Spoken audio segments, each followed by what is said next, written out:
No, Reverend Robinson, that we want some kind of agreement.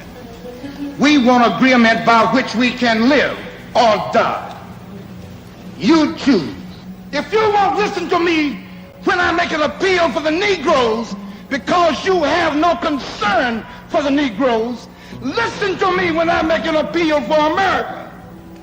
You claim you love America. Well, we love America. But you are driving us back and you are making a Samson out of us, and we are going to pull down the pillar. Should you try to pretend that I'm crazy because I want America to be saved? And then you think we have no right to ask for something? Is it too much to ask you to grant us human dignity? Should we be put down and shot to death for this request? If so, you can aim your guns. What the hell do you think we care about dying if you're going to deny us the right to live?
Hey, hello, good evening, good early evening to the Black Man Unfiltered Network.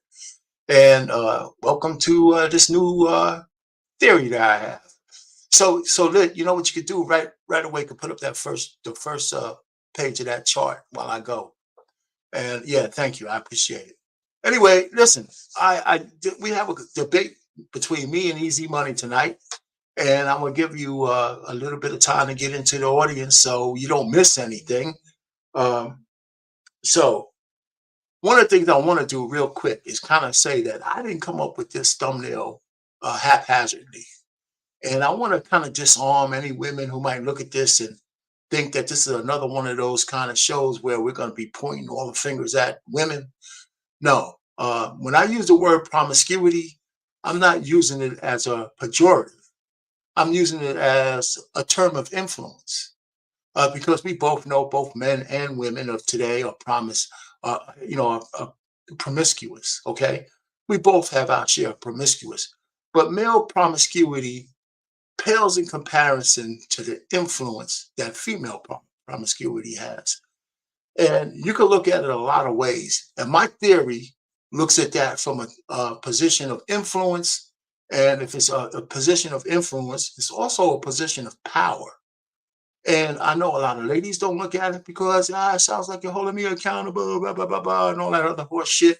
But that's not what my point is today. I want to float a theory to you. I want to float a theory to everybody. One, Easy Money doesn't believe that there's a sexual marketplace. And first, and we're going to debate that, but I always tell him, I didn't come up with the sexual marketplace. Everybody who visit these YouTube spaces, from the Kevin Samuels to everybody who's a content creator today, we talk about the sexual marketplace, both men and women. Wherever sex is transactional, whether it's for relationships, whether it's for corn, whether it's for just hey, listen, you know what? How about just let me give you the money and forget about the damn food. Let's just go to the hotel. If there's a transaction and there's supply and demand, there's a marketplace. And we all fit into that wherever we fit in. Some people are high in the marketplace, some people are low in the marketplace.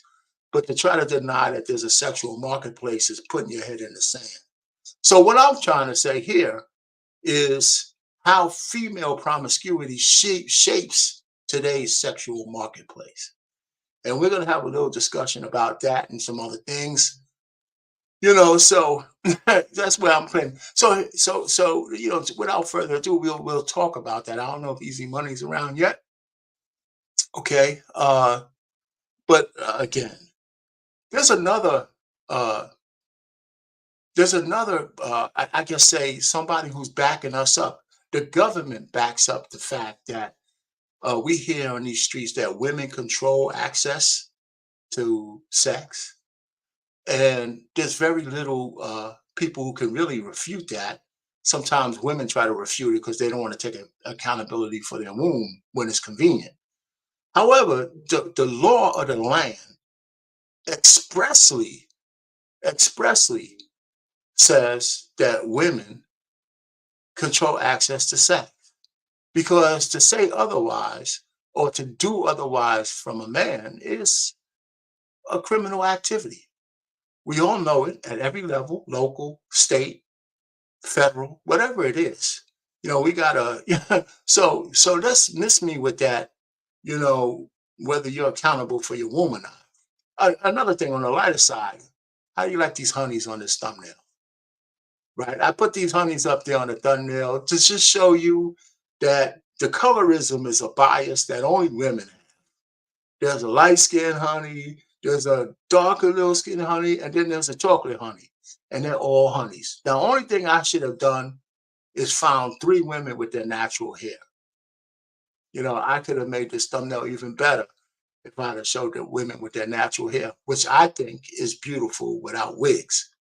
But that's not what we're here for. Okay. So I want to talk about our my theory, and I want to hear, and then hopefully there's a woman or somebody, especially I want the guys to come up and we're going to debate. I want Easy Money to get here so we could put them up there and we could talk. But I would like to have a woman's impression after I get this theory out there, of how female promiscuity shapes the sexual marketplace. Let me just give you some background.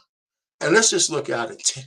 If we had 10 women in the past, in my day in the past, when, the fossils, used to roam the earth. If I had 10 women, 3 of them might have been 304s. Everybody knew who they were. They were women of the streets. There was always women of the streets. But then you would have maybe 3 women who had a boyfriend. They might have been sexually active with one guy, and then you have 5 women who wasn't giving up anything. Maybe 3 out of the 5 will let you heavy pet them. You might be lucky and you feel you'll feel a fur burger or whatever. And then there's 2 that were straight up virgins and you couldn't touch them at all. So if you fast forward now, all the women are having sex, maybe except 1, 10%. And that sounds like a lot. But let's just say 9 out of 10 is having sex. Of course, you have the 4 or 3 who have a body count of 100. And then you'll have maybe, 3 others who has a rotation of men. Not a lot of guys, but a rotation of 2 or 3 guys who are their go-to guys until they find the one. Now, I ain't coming up with this. Plenty of women say this on these YouTube streets themselves. And so then you might have another 2 who, has a boyfriend and they might be at it. And then you have 1 woman who is a virgin. Like, if you guys remember that one lady who says, I'm saving myself, and all the men went crazy. So the point is, the difference between then and now is that the women are much more promiscuous. I'm not making that up. All the stats go there. I'm not saying this as a pejorative because men have always been promiscuous. The issue is that our promiscuity doesn't really matter, because we can't force ourselves on women unless we're willing to do criminal activity. So it's really always up to the women to acquiesce to a man. And women know that. You guys know that. I mean, even if you want to deny it, I always say that men will take sex from women any way you give it. They always have, they always will. The reverse is not true. Women will not take sex from men any way we want to give it. That is absolutely not true. Women will take sex from men based on the conditions that satisfy them at the moment. I'm not making that shit up. That's just nature, right? So if the women are chaste, if the women are virtuous, and if the women want what they want before they give themselves to a man, that will shape how men actually act. Like in the past, if a man found a woman he liked and she was of the chaste category, if she had a father, if she wasn't giving anything up, that guy would come correct. He would actually come correct. He would court that woman, and he actually might even wait to ask her to marry him before he ever been able to taste the fruits. Now, that pretty much is dead now, almost. But, so women were in control of that. See, a lot of men don't like this because we don't like to say we're not in control of everything. But we absolutely don't control the sexual marketplace. We play in it, we use it, we abuse it, but we only get what the women give us. And when you give us too much, uh, to ask men to be the ones to say, listen, dick discipline, sexual discernment. Listen, between 17 and 30, yeah, you might have a few guys like that. But the sexual transmutation in men don't really happen until they're into their 30s, when they can find other things more uh, beneficial, more, more than just chasing tail. uh, what's it, not just beneficial, whatever the word is, they're looking for activities that are more productive. That's the name, that's what I'm looking for, than just taking tail. They write books about that. None of this stuff I'm making up. So what I'm saying is, how do I take this theory and put it into something that we could chop it up? I don't have to be right. I just think I am, so let me just see who's in the chat. And so you could, if you missed some of this soliloquy, we could always come back and you can look at it again later on. But this is my thought process, and then I'm gonna get to the meat of my theory. I just wanted to kind of disarm everybody from the standpoint that, hey, hello, Take Heed, how you doing?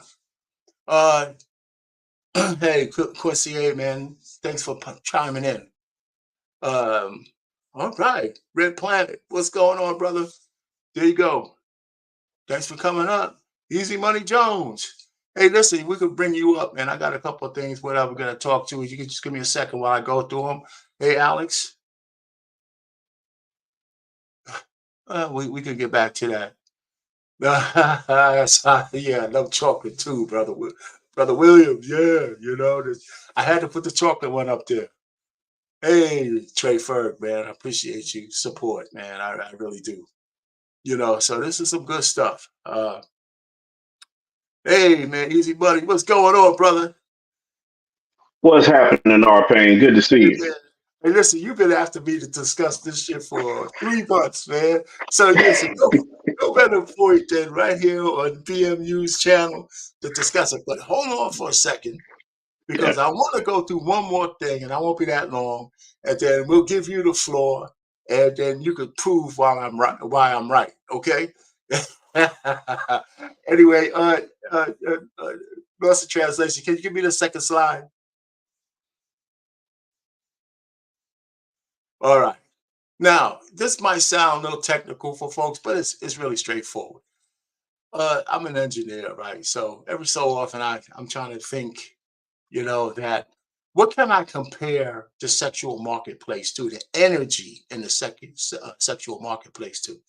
Now, most of you guys, everybody, whether you're an engineer or not, you've heard of the theory of relativity, where energy equals mass times the speed of light squared. And the speed of light is a constant, right? and mass is mass. And anyway, and if you want to have more energy, you have to have more mass because C is constant. So the more energy, it equates to having more mass. The larger the mass, like a galaxy going in a circle at a speed of light, the energy is tremendous, right? Or as a pebble, going at a speed of light, the energy is a lot less. So you kind of get the theory, right, of relativity.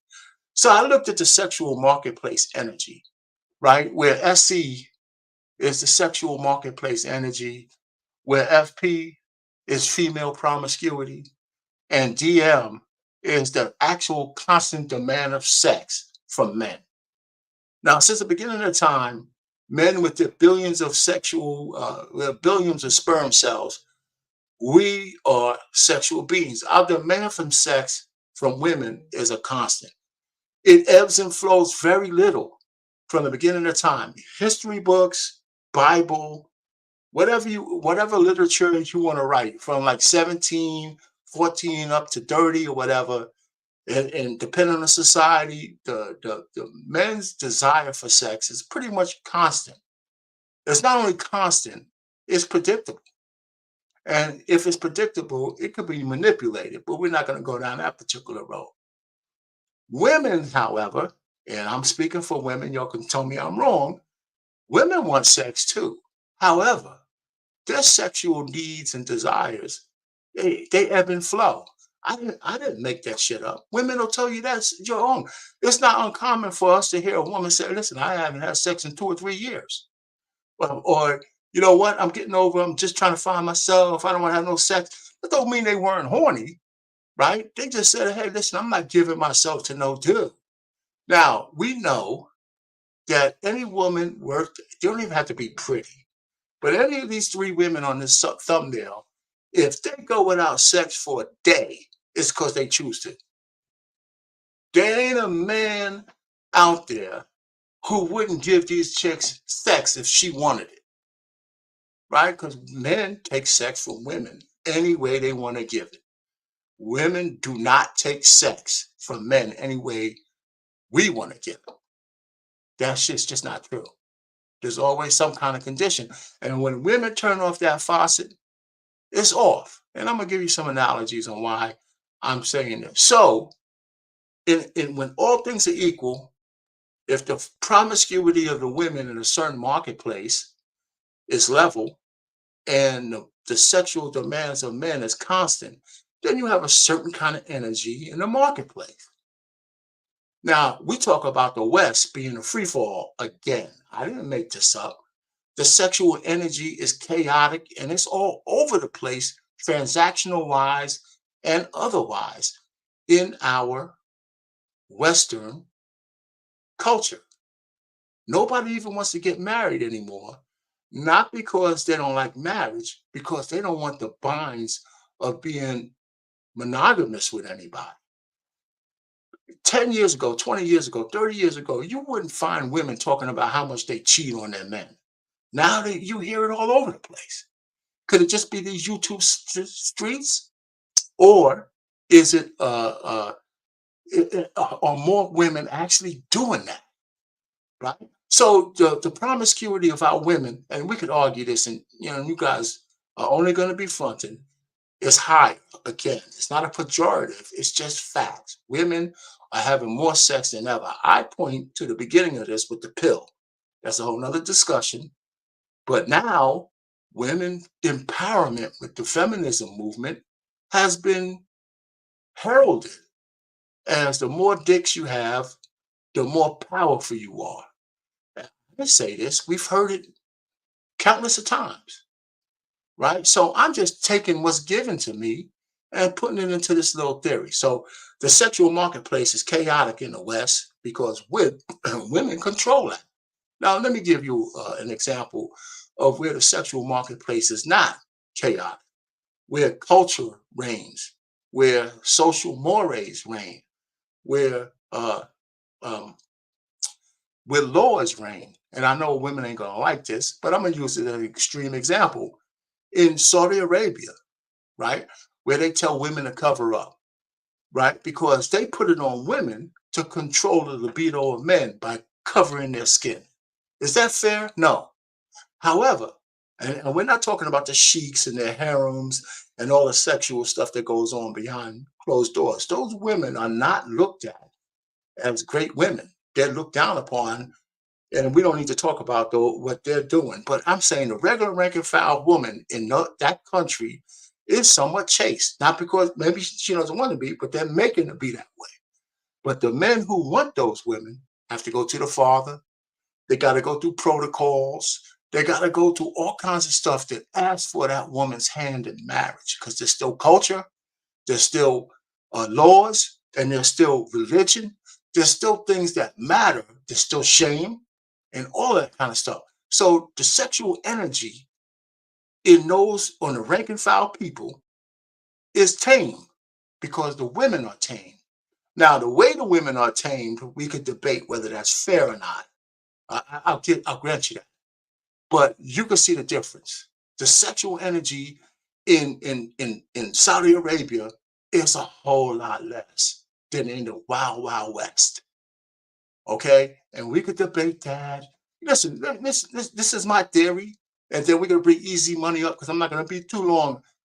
I could have found one of these stupid government agencies who gives money so I could write this shit out, because I would be a whole lot more articulate in writing than I am speaking about this. Maybe I could have got 500K. Sometimes people are getting money for the mating strategy of butterflies. I could probably get a nice little grant to do a study on female promiscuity and how it shapes the marketplace. So hey, easy money, come on up and let's get started. Hey, what's going on? Hey man, go ahead, brother. Hey, I'm gonna let you speak. I said my piece, and I'm gonna let you go uninterrupted. Hey, before you go, you like the background? Yeah. Yeah, there you go. I'm trying to No, upgrade. you're coming up, RP, man. I remember when you were just in your little basement room. It was all dark and dingy. Couldn't even tell if you was bald. Now look at you. Now look at you. There's brothers like you challenging me, man. Go ahead, man. Easy, buddy. What you got? All right. So first and foremost, definitely appreciate you for bringing me up. Definitely appreciate BMU and the BMU network. Shout out to all the great folks there. My homeboy Black David, who might even be blacker than me. He might. I don't know yet.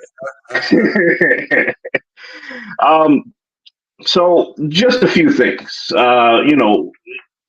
Where I push back on this theory of this sexual marketplace, it assumes that certain things are static when we know in an actual marketplace things are more dynamic. So, for instance, what gets said is, "Hey, fellas, if you're tall, if you're handsome, if you're rich, then you're going to have more women than somebody who is short, less handsome, and less rich."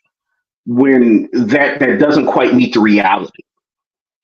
And so, this theory that women control this marketplace is a bit flawed. And the reason that in itself is a bit flawed is because around the world, there are more women than men.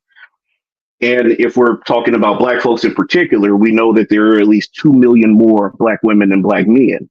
So if your theory is, there's all this available sex if you want it, and women control the marketplace, and men just have to fulfill a few, fewer characteristics than they did in the past or in the East, then I struggle to see how we have people that are like these incels who can't get action and can't get laid and can't get those things. And then to take it a step further, to assume that your sexual marketplace value translates into dating and relationships, because oftentimes what we hear is, well, if you have a low sexual marketplace value, then you're not going to get married.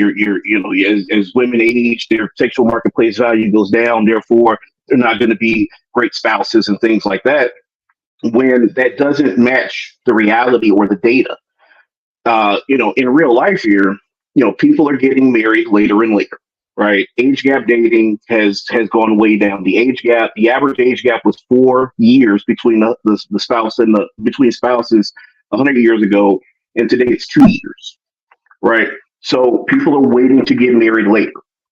And further, when we say that, wealth isn't a factor, age isn't necessarily a factor, because there's this theory that as men age, their marketplace value goes up, but as women age, it goes down, and it's because of fertility. That's a bit flawed in itself as well, because as men age, the quality of our sperm also degrades. As a matter of fact, when we start talking about, peak fertility, men who are in their 40s or 50s, their sperm actually after the age of 39, your sperm degrades 23% per year after the age of 39. So there's no way that you can peak at 40 or 50 just because you got some money when you out here shooting out bad sperm. Like, that doesn't make a lot of sense. And, just kind of going back to my previous point of sex versus relationships, the things that make you attractive sexually are not necessarily the same things that make you attractive for relationship and marriage. So to make this sexual marketplace value applicable to anything beyond the bedroom is a bit erroneous in itself as well, because just because somebody can flambe a great quiche, or they can make a good sweet potato pie, does not mean that you're going to get laid. Also, on the other end of that, just because I can hang some Christmas lights, it's not going to get me laid either. So the fact that these things are, they're not going to get you laid, and they're not necessarily indicative of full long-term relationships. And so I think that pushing this theory of the sexual marketplace value does more harm than good, because number one, the data doesn't support it. Number two, the people who push this also push the counter narrative. So it's this thought of women only want men with money, but then pookies are getting all the women pregnant. Is it one micro uchi wow? So, and lastly, I'll make this my last point, then I'll pass the mic. You said some things in your lead up where you said, men will take sex any way that they can. Only women have to consent. And, like, sex is transactional, when in reality, sex can be transactional, but in reality, it doesn't have to be. I mean, sex is really up to the two consenting parties that are in it. And to that point, you do have to have two-party consent. If I don't want to, I'm not going to, and you can't make me. It's my body, my choice. It works the other way. It assumes that, men are just these horn dogs who are just humping trees, and there probably are some guys that are doing that, but that's not the whole of men.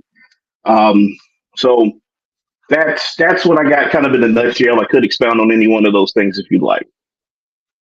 Before I let the other brothers chime in, give me a couple of seconds. One, you're conflating so many things with your assumptions. It's crazy. I mean, because we got to stay in somewhat in the general terms, right? I didn't come up with the fact that sex has been transactional. Sex has been transactional for ages. Whether it's everybody's transaction, there is a transactional nature of sex until you and that person upgraded from transactional to validational, where y'all want to be together. So I agree with you there, but that's not what we're talking about. We're talking about the general marketplace. Now, the marketplace is a marketplace because there's supply and demand. All the rest of the stuff is like different attributes you want to put on the discussion, which is fair. I'm not going to argue that. But there's a sexual marketplace, and each one of us has a certain value, and we know why we have a value, because we know, if we're self-aware, what kind of people we could attract for marriage or anything else. If I'm a 350-pound flat slob, I'm not getting a 10, regardless of the money. Maybe, well, not necessarily regardless of the money. So there are marketplace values, whether we call it that or not. We all fit into a category. Now, when we talk about incels, right, it doesn't matter. Everybody's not getting sex. The reason why incels are incels is because they feel left out, because they know everybody else is fucking and they can't get none. That's why they're incels. You know what I'm saying? So if you're a man in the strategy where all the women are giving up ass and you can't get none, it turns you into an incel, and you're gonna feel some kind of way. And thank God for corn. All right. So like I said, you're conflating all kinds of good stuff, and I didn't want to interrupt you. And it'd be nice to take a lot of this stuff one by one, and we'll probably hit upon some of these things again. And so let But hey, prototype. Let me let Trey Ferg go first because he popped in and you can go after him. And then, hey man, Reckless came up. Go ahead, Trey. Brother Payne, he can go first. I just need a few seconds. Go ahead, prototype. Hey, So good I to see see. you, man. Good to see you. I see easy money. You just don't like the generalities. You know what I mean? That's what I can tell. That's what bugs you about What do it. you mean? Because I mean, you just mentioned all the generalities. You know what I mean? That you don't appreciate. So you're scared to say all. You know what I mean? But I think for men it's best to do the generalities because it tells you your percentages of of winning, right? There's always exceptions to the rule, but that doesn't change it. You know what I mean? That doesn't change the rule just because there's some exceptions. You know what I'm saying? So generally, like it's like 80% of this would happen where women have this control. I mean, fortunately, they don't think like men, so they don't understand the control. But they do have the control. But they don't think like men to understand how to control the market like we would. You know what I'm saying? So if men we think about it like, well, if we had this control, then we would do it like this, and that's not how they function.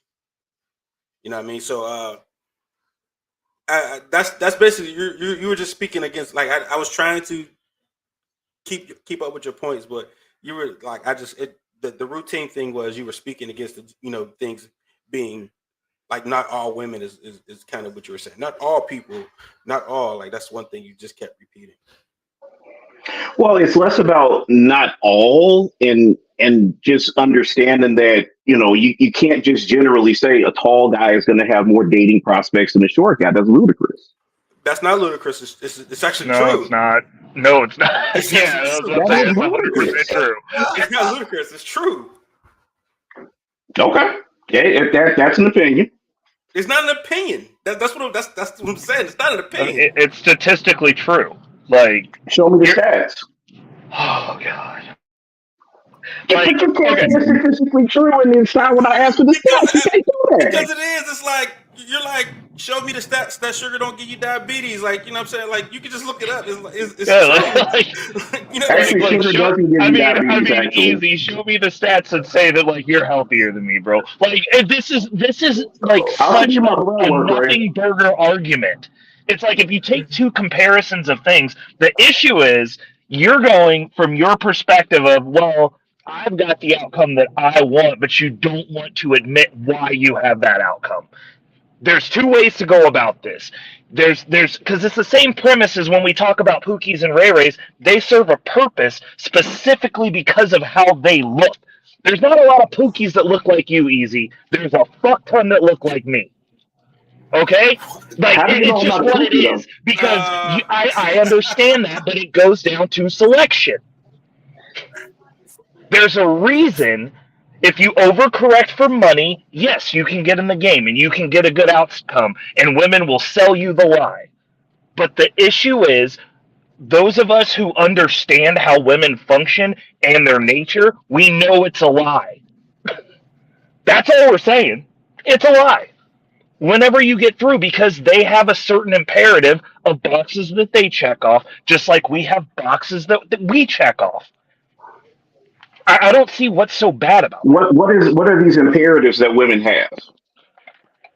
Survival, first of all. So, like, for instance, in America, a Western country which we all live in, that comes down to financial survival for us because we don't have dudes just roving the streets. You're not normally fighting bandits unless you live in the hood.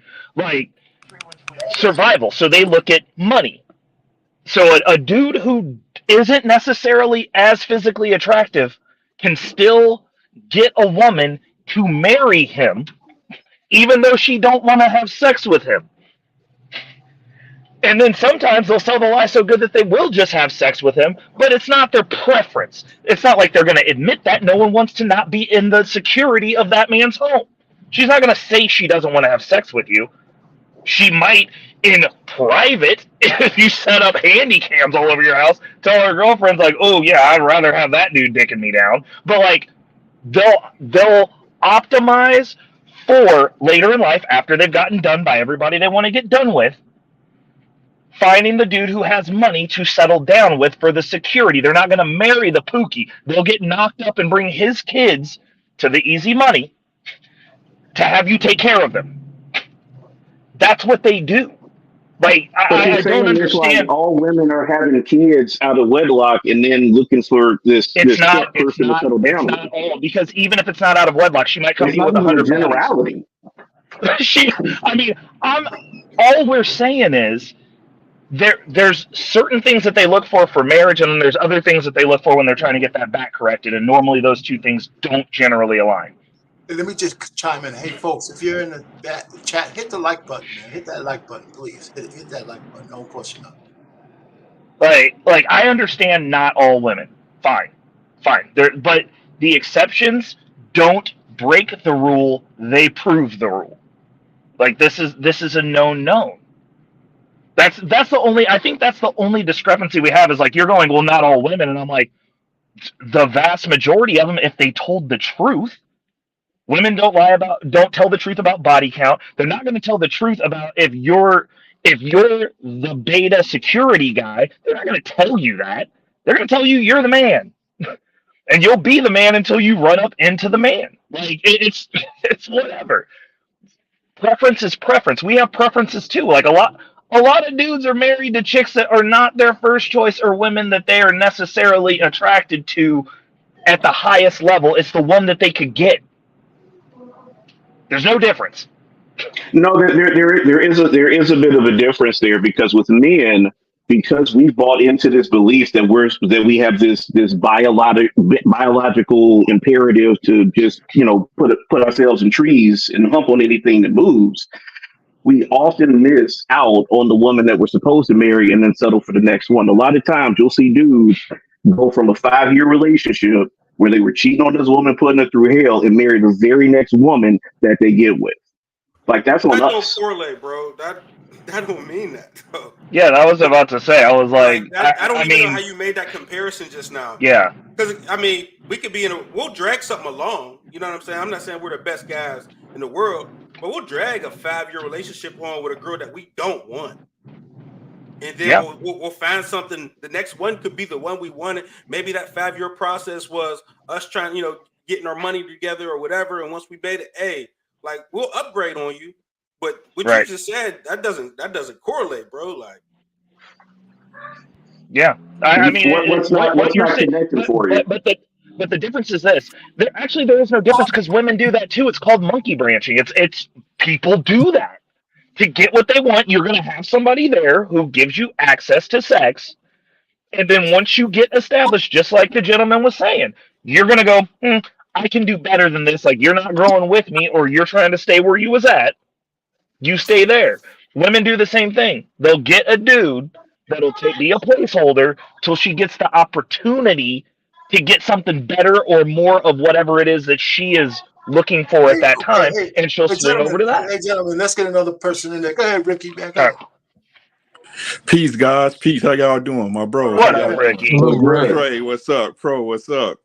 JT, what's up? Hey, look, man. What's this discussion about? Is this a debate about is there a sexual marketplace? That's the first part of it. Yes. Okay, so let's simplify this so we can get past it. Why do nightclubs exist? Why do they serve liquor at nightclubs? Why do you buy nice clothes? Why do you want clean shoes? Why do you want a nice car if you're single when you go out? Right? Because when you're out, you want to be able to select a person from the marketplace. I'm not talking. See, what we get confused, and I understand. Y'all try to put the marriage in the same boat as the sexual marketplace. There are two different things, gentlemen. Right. Facts. Right. The sexual marketplace is why do poo-poo like Proto said or Ray? What's up, Ray? Right. What's up, Ricky? Like he said, right? Everybody has their place in the marketplace, and everything has a value. Pookies are chose because they look good and they have a stink. They usually look good, smell good, and can fucking spit game, right? That's their place in the marketplace. Why do high value men get picked, right? Because they got dough, they got their shit together. A woman's more secure. All this leads to sex. All of this leads to sex, the sexual marketplace. Whether it concludes with a relationship or is just fucking, it all has to happen somewhere, and that's the sexual marketplace. It exists. You can act like it doesn't exist. You can keep fooling yourself, right? But then you still be lying to yourself. It exists. Now, if y'all want to talk about marriage, that's a totally different ball of wax. But to get there, you got to go to the sexual marketplace. I am done. Yeah, who's Did you hear next? what I said?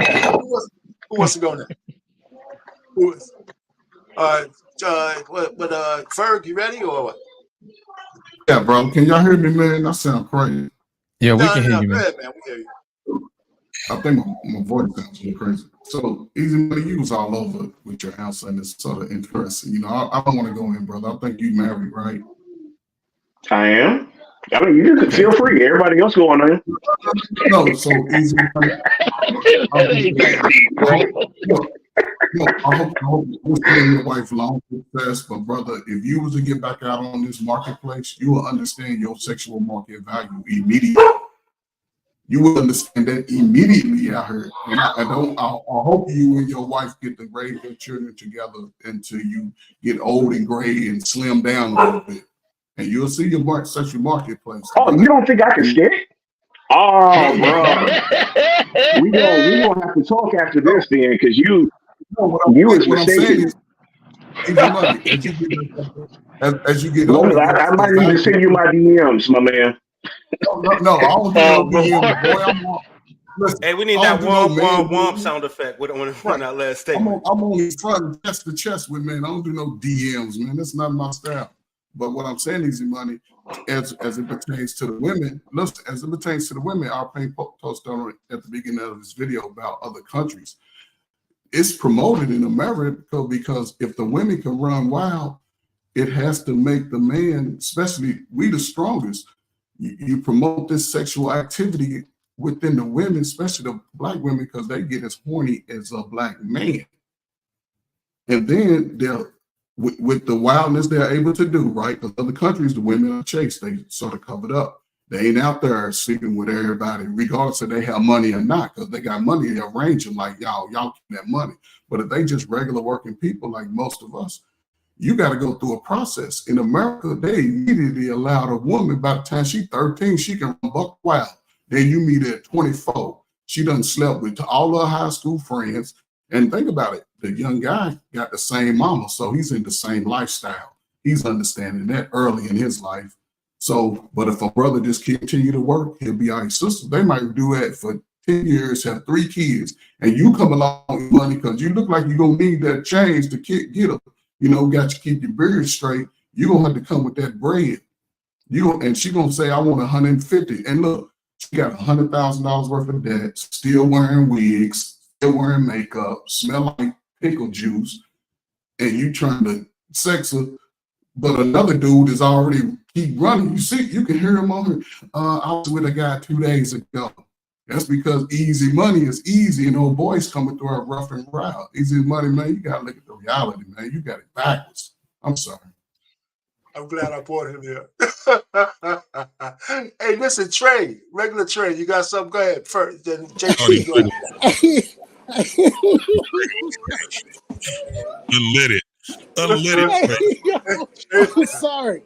I'm sorry.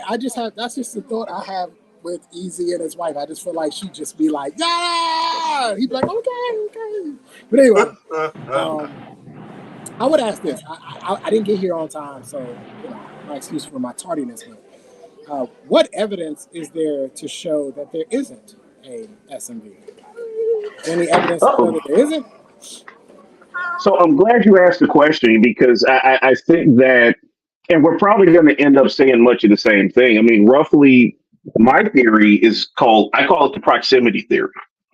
And ultimately what that means is if you want women for whatever purpose that is, you need to go and be around them. And ultimately what we're seeing today is a society where people aren't just hanging out on corners anymore. You can't just go kick it at the liquor store no more. You're not just hanging out outside. You're going to work and you're going home, and you might jump on panels on YouTube, and that's about it. Therefore, you're not putting yourself in proximity with the people that you ultimately want to be with.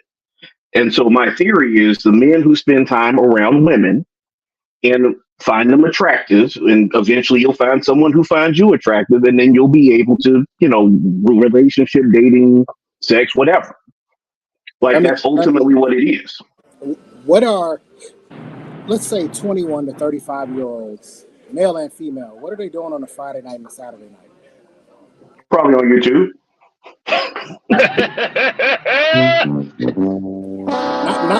Not between the ages of 21 to 35. Between the ages of 21 and 35, more than likely they are in the nightlife. They are outside the home on Friday night and Saturday night. They are probably more than likely at your downtown club. They are probably at the hookah spot.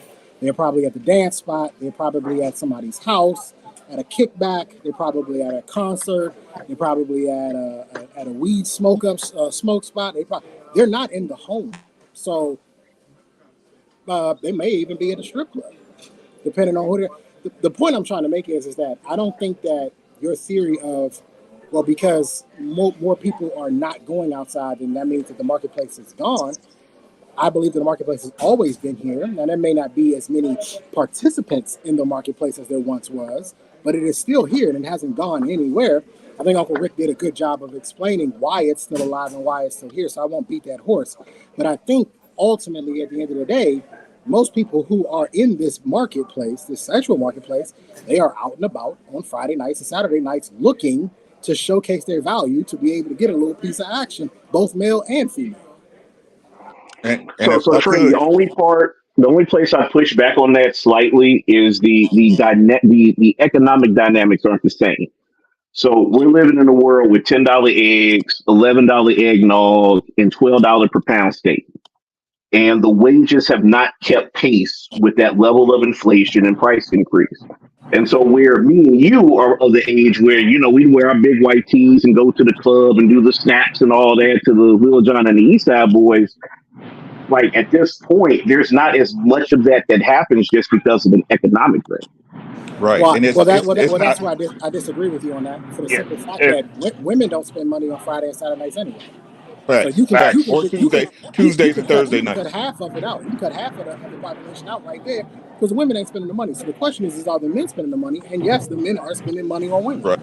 And the thing is that as you spoke to proximity, right? The problem is that when the women in the marketplace are in that proximity, because the marketplace has expanded to places like Bumble, right? Instagram, TikTok, right? The marketplace is more vast, so they believe their value is higher because they have men or other people in their DMs talking to them that they believe they have access to in the marketplace. And right? And to Ricky's point, Ricky, let me piggyback you real quick. And to Ricky's point, that's 100% physical, easy. All you doing is looking at people on those apps. Your initial judgment is based on the look, what they look like. It's a split second, left or right. You're looking at them, which means that whole physicality piece is even more important at this point if you're actually out here dating. Because all they're doing, especially if you're on the dating apps, they're looking. They're not going, are you rich, unless you throw a picture of the car in there, which you can do if you got the car for it. Tinder is known as a hookup app. Facts. Right? Again, the sexual marketplace exists. It exists 100%. Again, I just wanted to nail that point. No, you got it. Let JT get a little bit of this since he hasn't said anything yet. Go ahead, JT. Well, I mean, shit, they already put it right where it was supposed to be. It's right there especially when you're talking about the clubs. Let me tell you, as a DJ, clubs are still bumping. The motherfuckers are still outside for 2 or 3 hours. If it's a dope ass club, they out there standing. They out there getting VIP and all kind of other shit. It's still going. But just like Trey said, the men are paying. Women ain't paying. They got them skimpy ass dresses on. They ain't got no money in the dresses. They don't carry no fucking purses. They go in that motherfucker and get the money from the men. That's what it is. So JT, really quick on that piece. To your point, they're not paying to get into the club, but they are paying for the wigs and the bundles and the lashes and the makeup. So there's a sunk cost there that the women are incurring in order to go out and get the free club experience, if No, you will. no, no, no, easy. They're not paying for that I either. get, we get you read these women playbook like you sound like them. This dude is Easy. wild. Did I say something wrong? Easy. With all due respect, this is what I mean when I say a lot of people are out of touch, right? The women aren't paying for anything, sir. They don't pay for any of it. The nails, the hair, the lashes, the tans, the facials, the gym memberships. They don't pay for any of this. The clothes, they don't pay for this stuff. You want to know why? Because they got some sucker in their phone labeled shopping. They got some. I told you the story about cheesy bread. I told y'all. Did I tell y'all the cheesy bread? I didn't tell y'all the cheesy bread story, did I? But that was another panel. I'm sorry. Tell it A again. friend of Man. mine Tell who it was chasing again. this girl for 3 years. And I asked him, I challenged him, I said, yo, just call her phone one time when you sit next to her, see what you label it as in her phone. So he did it. He said that his name popped up as cheesy bread. And here's the reason why his name popped up as cheesy bread. Because when she used to be at work, she used to hit him up and say, I'm hungry. He would go grab her some cheesy bread and drop it off. So she labeled him cheesy bread. These women don't pay for anything, sir. To your point, Trey, I know people like that, and I got well, not really a home girl, but I know women who've procured, upward of $30,000 off of one dude at a time. So like that stuff does happen, but that's not. I wouldn't say that that's the majority. So okay, before we go further, But that does happen. Well, easy. The point is that there's a sexual marketplace out there, and we're all playing in it, whether we want to admit it or not. And we all have a location in it. Now, I'm not passing. I think you retired, Payne, ain't you? No, well, out of game. Hold on for a second. Let me say this. I know you like to try to retire me. That jersey up in the rafters right now. However, even if you're married, you're still in the marketplace, right? You can't take it for granted where you are, right? Because I still have a woman, still have a wife, so you got to still do what you do. Not that I think she's going to go anywhere, but I can't take that shit for granted. And no man out there who's married better do that either. Anyway, Lit, do you have anything to say? Lost translation. I shouldn't have said it that way. What you got on? I said it the wrong way. What do you? Here's my thing, man. We try to label stuff we already know what it is, man. Say, for instance, you want to go to the store, you want to get some peaches, right? You got to go to the store because that's where the peach is at. Well, that's where men and women go to the club so they can go get some peaches. You know what I'm saying? You already know what it is. They're going to wear them skimpy outfits so that, you can see what you like. The guy's going to put on the best outfit, the best smelling, you know what I'm saying? They're going to wrap a taste because normally you wouldn't do that behavior in the streets regular because people look at you like you're weird. But if you do that in the club, it's expected because that's how it goes. You see what I'm saying? You buy a chick a drink, what's up? And it goes from there. If she choose you to, y'all agree upon what y'all gonna do later on or whatever, exchange numbers, and that's it. But at the end of the day, I think what we try to do is we try to vilify people's sexual urges. You see what I'm saying? And most people just want to get the best that they can get. Most men want to get the best woman they can get, and most women want the best man that they can get.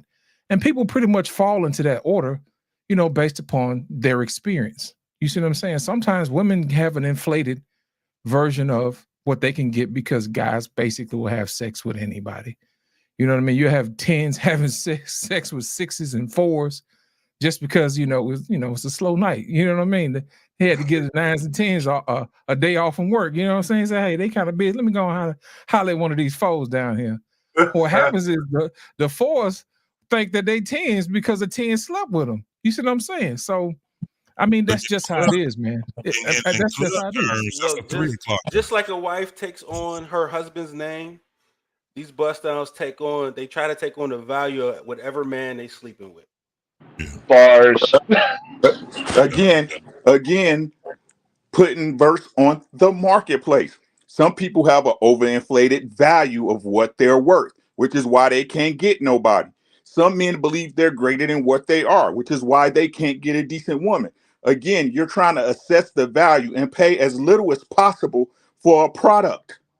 You don't want to spend so much on a chick that been ran through by 20, 30 niggas. right? Oh, I'm gonna treat her like a queen. She's a goddess. Da da da da. I'm gonna flourish her with gifts and make her my name. No, because you will be overpaying for a product. The same with you. The same with women. They ain't trying to get stuck up with no dude that got 4 baby mamas, no driver's license, and no car, right? Spending up your tax money on a weed flip that never work out. They don't want to overpay because there's a marketplace. There's some guys that will settle for X, but they expect Y. There are some women that will settle for Y, but they expect X because there's a marketplace to do it. I'm just trying to stay on topic.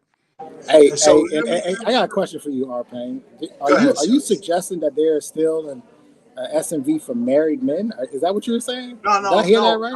no. Listen, don't get me wrong. I'm not saying you're supposed to be looking at it, but you can't exclude yourself from life. Now, if you're married, for me, I'm in a long-term relationship, and one of the things that keeps me going is that I don't underestimate the fact that my wife has never stopped being a woman. And a lot of guys get into trouble when they take their women for granted. I don't, right? She's with me because she made a choice to be. There's no fucking macho man. A lot of us think with macho, the women with. My wife's with me because she wants to be. And that's more powerful than anything in the whole fucking world, if you ask me. Because she made a choice, and she keeps making a choice. So you window shopping. Is that what you're saying? No, I'm not. I'm not saying I'm window shopping, but I mean, I'm still in them. Let me put it to you this way. How the hell do I know so much about what's going on out there? Because you listen to us? No, because I'm not separate from the world. It ain't from experience, R-Pain. You get it from us. We tell you what's going on. No. I get it from. I get it from the environment. Yes. R-Pain's the Rick Ross of these YouTube streets. The YouTube streets and the regular streets. I have people outside of YouTube that I talk to. I mean, come on. But anyway, listen. No, I'm not looking, and that's not where I'm coming from. I just had a theory I wanted to float, and maybe you missed that part.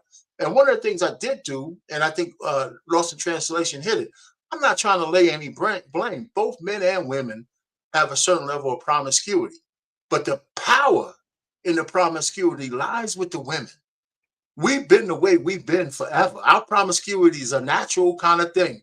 And we buck that system all the time. We make stupid choices because of our need for female to be plowing honeys.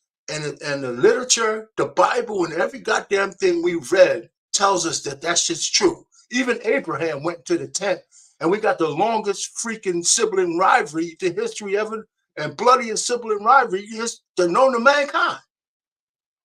So some of y'all might get that reference. So anyway, all I'm just trying to say is it's worth talking. So when I put that video out, Easy Money wanted to debate me. And I said, listen, man, I wasn't ready to go live, but BMU, he has this nice channel with all you fine gentlemen that come over and in your own way, help me tell Easy Money. He don't know what the hell he's talking about, God damn it. Anyway, get back on here, Easy Money. Who wants Easy Money? Hey, in the meantime, we have a commercial break by yours Yes, truly, sir. R-Pain. Go ahead. Toughest things any man has ever done is turn down a nice piece of willing, steaming ass piece of pussy. And there you have it. Steaming ass. I'm never gonna live that one. It's been brought to We're you gonna by let you live that one down, R-Pain. I swear to God. Hey, y'all ain't peep the steam at the top though. Y'all peep the steam. The steam, baby. Come on, Easy Money. What you got to say, man? No, I'm fascinated. Like I guess I just struggle a bit because when I think marketplace, I think of a place where people come and exchange goods and services. I don't view like relationships and sex and things like that as like goods and services. I don't view it that way. But Easy Money. That's because you married Easy. That's why. Right. But also, I've never paid for it, so I don't know what that's like. Oh no. Hold up, Easy Money. Hold up. No. You paid a lifetime price, man. What are you talking about? Hey, you told her you die for her. I ain't gotta die for these hoes. let's see how far we can take Easy Money back though. Easy Money fairly young, so Easy Money. I'm gonna ask you a few questions. I'm just gonna ask you a few questions. No harm. How old are Yeah. you? How old are you? I'll be 39 this month if the Lord see fit. So how long have you been married? 17 years next year. Nice. So go back 17 years. How old were you? 22. Okay, Yeah, 22. 22. A man 22 years old. That's what the world should saying about the young black man of today. A man 22 years old. He's been on the job how many years? Because they expected you to be on the job making the $100,000 a year. At 22, when it was at your first job ever. So at 22, I was actually making 50K at 22. Okay, Actually 60, my bad, 60. Okay, 60K. So on your sexual market at 22, back 17 years ago, you making 50K. That's 120K today. So you making 50 on the market in your open single, your best fit days. Because when you're young, you're single. 22, you should be able to lift cars. So you mean saying on the market, you could go out in any day, you can get 4 or 5 of them to come here. You can get 4 or 5 of them of your choice. Light skin, big nose like me, all the way to chocolate mocha like our pain. You can get any of those. If you saw the picture, you can get it, and let's say it's 5. I ain't gonna go 10, that's too much. So out of those 5, you can get 3, 2, how many? Or was it maybe 1? Because you've been married a long time, so I can understand what you're trying to see because you ain't in the marketplace. So back then, how many was you getting when you go out with your 50K in your car? You had a car, right? So to that point, let me slow you down just a little bit, Trey Ferg. So to that point, when I was 22 and we got married, we had already been dating for about a year and a half before that.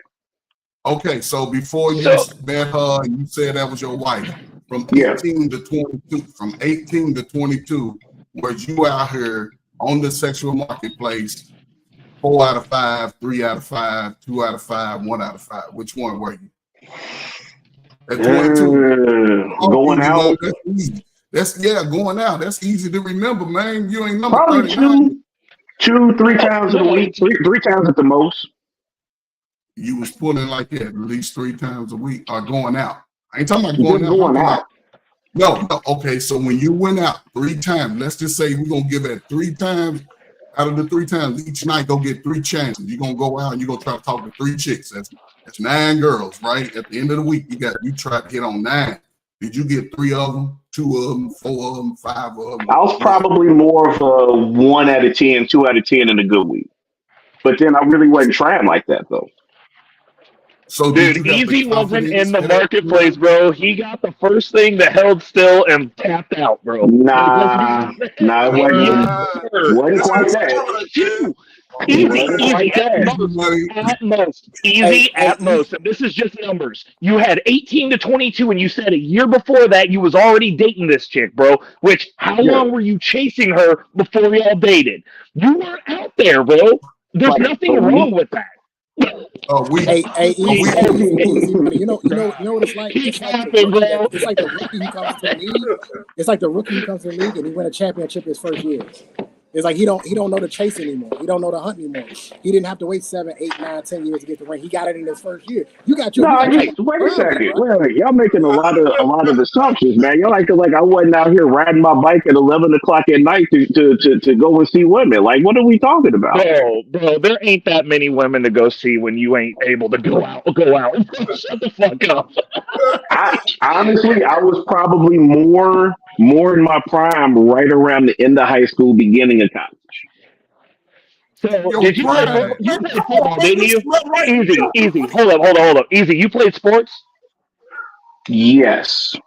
Okay. So that makes sense because like you had parties and stuff. So I'll give you that. But what I'm saying is like you tapped out when you were at your highest value for that age group. You didn't go to the clubs. You didn't experience the adult marketplace. So your view of it is very minute in comparison because you got married right when you were ascending into the adult marketplace.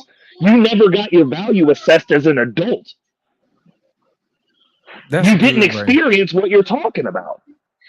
To admit What? me, Like if you played sports and you were good at sports, that's the highest of the hierarchy in high school and college.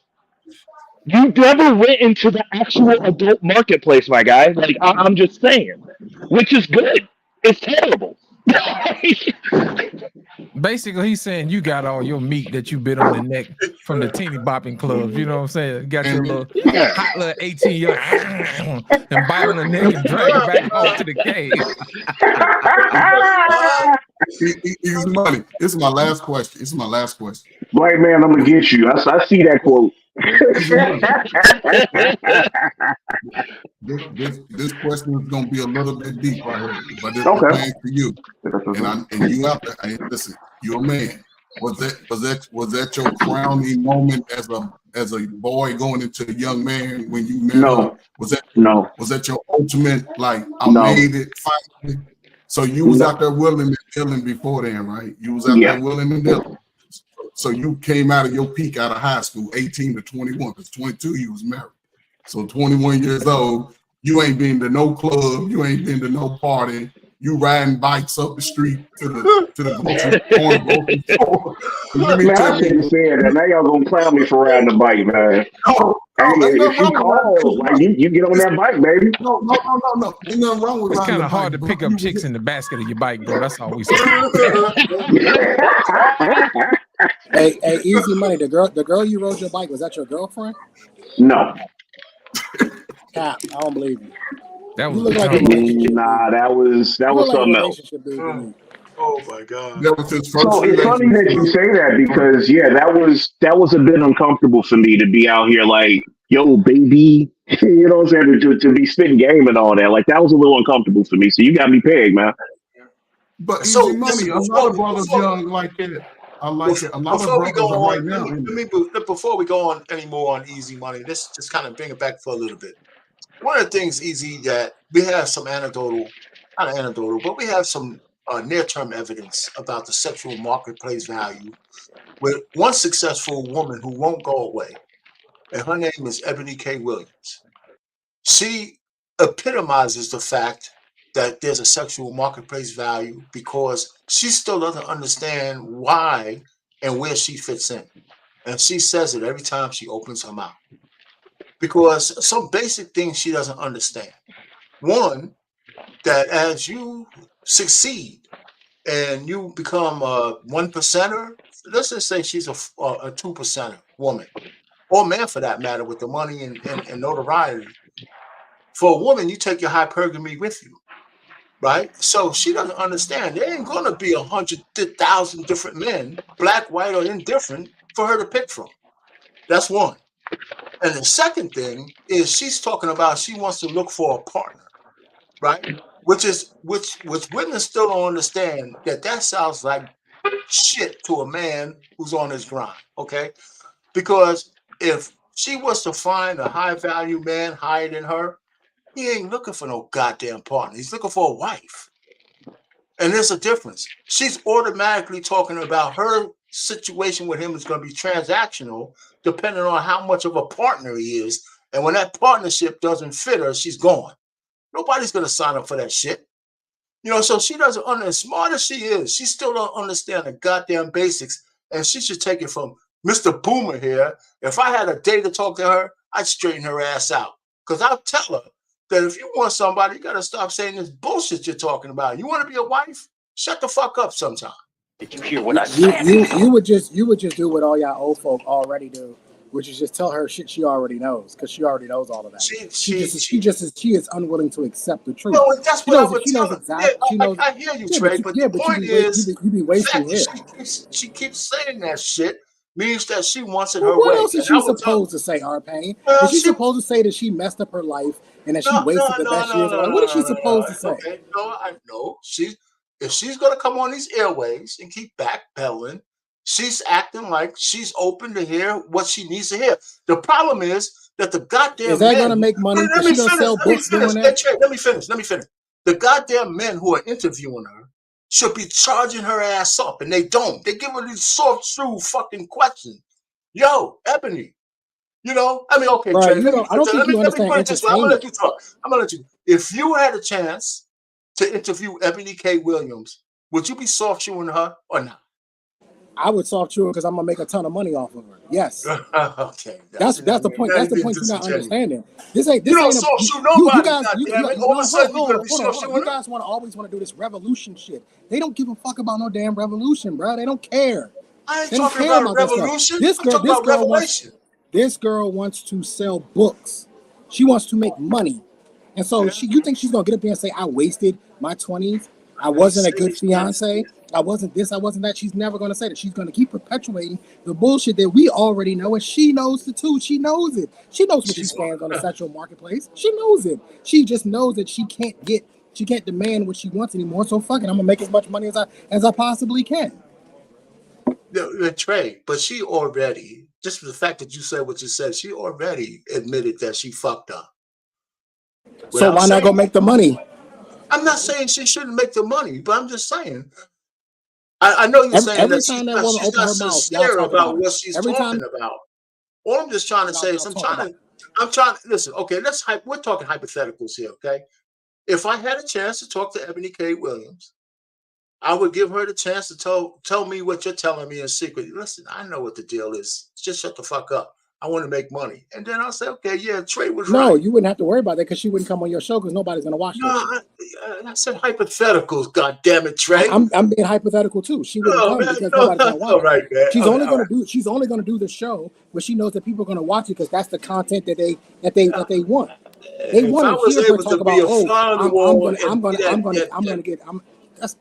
bro, it's entertainment at this point. We all know what Ebony K. We know she's a failure, bro. Everybody knows it. She knows it. Everybody knows it. At this point, it's worthless to keep talking about it. It's the same thing with Jada Pinkett. We know what time it is with Jada Pinkett. Why we keep talking about her, right? We know it. Well, let's keep it on Ebony K. See. First of all, you won't allow me my hypotheticals without putting your goddamn Treyism on it. I mean, I'm just saying. If I had a goddamn chance to have her say something, even if it's in private with me and her, I would tell her straight skinny, and she could tell me exactly what you just said. Yo, you know what? Do you know how you get her to say the things you want her to say?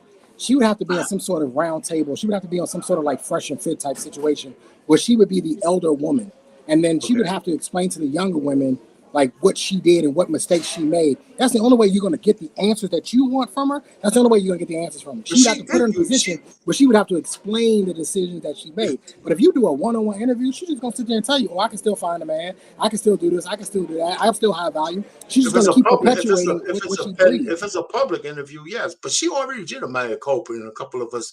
I've been following some of her stuff, and if I had the clip, I'd play it. She did a mea culpa a little bit already. But anyway, I don't want to big this about her, but I hear your point, and I'm not going to argue it because I know she know. If you're telling me she's smart enough to know where she's at, I agree with you. She knows what she knows. So let me say something about that. So the thing is about someone of like Ebony K. Women that's her age they're the low on the totem pole when it comes down to the sexual marketplace or the dating market, right? They're kind of like the low ones on there. Let me explain. She was on what was that? She was on the Breakfast Club, right? And it goes to what Trey was saying.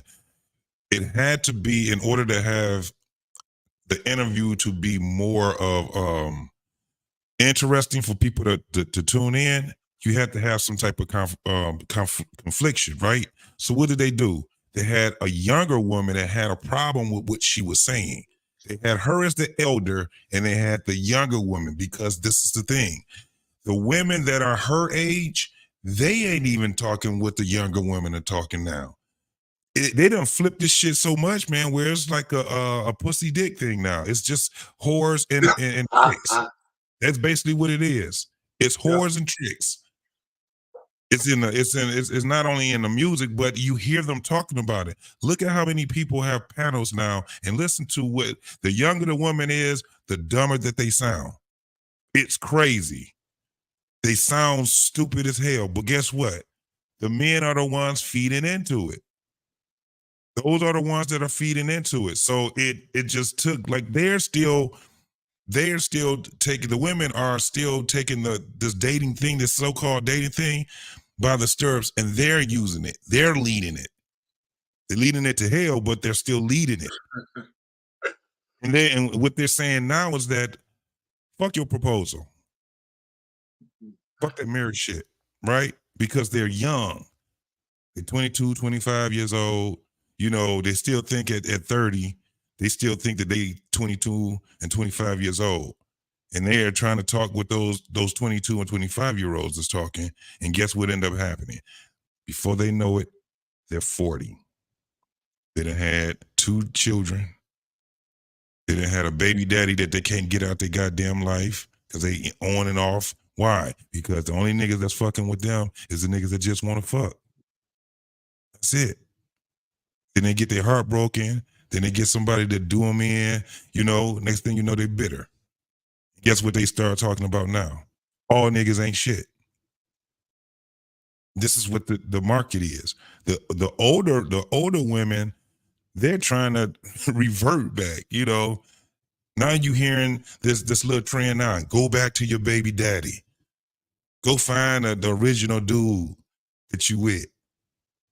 You hearing women saying all kind of shit right now because they all lost in this damn thing. That's why, like when Edie was saying that it's not a market, yes it is. It's just fucked up. It's tainted. It's fucked up. Just It's all fucked up. I'm glad I ain't, man, shit. I had game in my 20s and shit like that. And just like Easy, I got married at 22. I divorced in 29. So, you know, I got back out there in that damn field. I was like, the shit changed for me. I was like, what the fuck are these dumbass women talking about? So I was so old school where I was like, shit, this motherfucker, I was DXing bitches left and right. Cause I'm like, man, I can't find nobody to be serious with. I said, so yeah. Trey know what I'm talking about. Because they, you know, marriage has spoiled me. And I was just one of those dudes who was like, man, I'm not taking that goofy ass shit she talking about. And I was in the club and I was a DJ, you know, and I was producing and all kind of other shit that I was doing. So I was in that life and I was in it strong too. And I was a goddamn biker. So imagine how that shit was looking for me. I hear you, man. I hear you. Well, listen, okay, so there was another premise that I put out there, and we can just chop it up real quick, and we're not getting into the details. Well, then you guys can tell me what you think. So do you think the premise of my theory is true, that female promiscuity influences the sexual marketplace more than male promiscuity? Yeah, because men gonna be doing it anyway, regardless. You know, we just don't advertise it like that. You know what I'm saying? You know what I was thinking about, R-Pain? You said that those guys gave Ebony K. Williams softball questions. I think that was a brilliant opportunity to actually extract to her how she arrived at her situation. Yes, because exactly. a few months earlier she was saying that she had 2 vials of some of America's finest black sperm that she got from California. Yeah, And black now all of a sudden, yeah, she said she had 2 vials of America's finest black sperm. You understand what I'm saying? So I wanted to, if I was there, I would have asked her, well, you know, seeing as that you've, you know, made an about face and you're telling that women, hey, you know, while you're in college, you should get your MRS along with your JD and all this other stuff. So I would have asked her, what made you come to that conclusion? I can assure you that this is probably the conversation she had with her doctor. He probably said, hey, you know, them eggs that you froze, they kind of scrambled. Anybody who's ever been to biology knows that when you freeze something, that ice crystals separates the eggs mitochondrial walls. You understand what I'm saying? And what happens is that's the reason why so many eggs are not viable. So as you get older, those older eggs that you have, the telomeres on the end shrink. So what happens is those older eggs that you have, you can't really use them. So I'm pretty sure that the doctor told her, I said, hey, look, it ain't looking good for you. You know what I'm saying? I know you got to, you know, to find this black sperm, but the, you know, the pocketbook that you put them in got holes in it. So translation. Hey. Another thing is, wouldn't it be ironic if those 2 vials of sperm are from the bus driver? I hope not. You Because from the bus driver. How does she know? man, she took a royal steaming hot dump She know. on the bus driver. I wouldn't date a bus driver if he owns the bus. You know what I'm saying? That type of thing. A bus driver be more inclined to go to the place and shoot in the thing. You think a high value man is going there to do that? If God need a couple of bucks, he's going to the sperm donor. Not Right. Matter only of is fact, black men out there, if you're going to the sperm donor, they're undercharging you. Charge more because your shit is expensive. It's gold. Right. but not And only that's is what it too. but he's two-footed and not knee. Oh, baby, gonna That's come all out I'm with saying. It's just a theory. I'm in here for theory tonight. Anybody else on the What? I'm Oh, over here for what prototype has tonight. Ebony K. Williams done to you, R-Pain? You heard demise. No, she's a good example. She's just a good example. That's all. R-Pain. First of all, she's growing on me. She is absolutely growing on me. Because all I wish is like I had a chance to talk to her so I could save her life. Captain Save Her. You know what I'm saying? Yeah, that's baby boomer talk right there. That's baby boomer talk. Put that cape back. Put that cape back. I can save you, sweet thing. I can save you, baby. I can change your life in 1 year. Just give me 1 year. Give me 1 year, baby. I can change your life. Oh, I won't be the guy. I'm just trying to give her advice. Hey, okay, so on the sexual marketplace, who else? Anybody else have anything on this? On the sexual marketplace, the question that you asked about the women's promiscuity, it damages the. It's almost like the thriving culture of the Black community, their promiscuity, but it also hurts.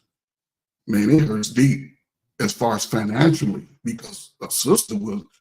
It's like they have endless bank accounts, and they'll spend a bulk of 20 years just buying the wig, the makeup, the hole in the jeans, and they can make all this stuff out of old jeans, but they'll just waste all the kids, the young smart daughter or son with the talent, they just waste all their college opportunity. The little girl, she just get back out here and repeat the same things. It's crazy now.